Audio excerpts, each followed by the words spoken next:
আসসালামু আলাইকুম pro cricket fans. দর্শক, গতকালকে বাংলাদেশ দেশ ছেড়ে দিয়েছে টি-টোয়েন্টি বিশ্বকাপকে সামনে রেখে এবং যুক্তরাষ্ট্রের বিপক্ষে টি-টোয়েন্টি সিরিজকে সামনে রেখে। মূলত বাংলাদেশ সবার আগে দেশ ছাড়লো, কেননা যুক্তরাষ্ট্রের বিপক্ষে তারা কিন্তু একটা টি-টোয়েন্টি সিরিজ খেলবে। সেজন্য গতকালকে অফিসিয়ালি ফটো সেশন করে কিন্তু বাংলাদেশ দল বিদায় নিয়েছে। তবে বাংলাদেশ বিদায় নিলেও মোহাম্মদ সাইফুদ্দিনকে নিয়ে কিন্তু এখনও সোশ্যাল মিডিয়াতে আলোচনা সমালোচনার জন্য থামছেই না। কেননা সাইফুদ্দিন বিপিএলে দুর্দান্ত পারফরমেন্স করেছিল, তারপর কিন্তু তিনি জিম্বাবুয়ের বিপক্ষেও দলে ডাক পেয়েছিলেন।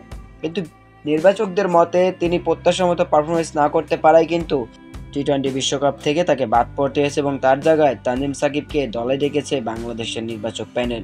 তবে অবশ্য নির্বাচক প্যানেল থেকে সাইফুদ্দিনকে বাদ দেওয়ার কারণ ধাপে ধাপে ব্যাখ্যা করা হয়েছে। তবে বাংলাদেশ এদিন ফটো সেশনে শুধু 15 জন ক্রিকেটার নয়, সাইড বেঞ্চ ক্রিকেটার সহ বাংলাদেশ ক্রিকেট বোর্ড বিসিবি, তারপর সমস্ত ক্রিকেট স্টাফরা, তারপরে বিসিবির কর্মকর্তারা মিলেও কিন্তু একটা ফটো সেশন করেছে।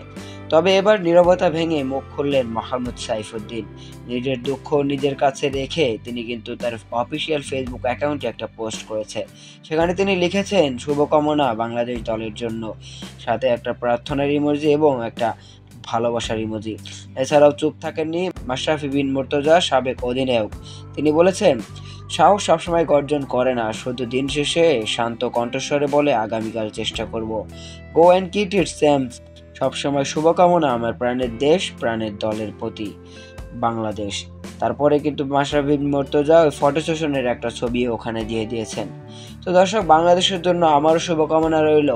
অবশ্যই আপনারাও বাংলাদেশ ক্রিকেট দলের জন্য শুভকামনা জানাবেন।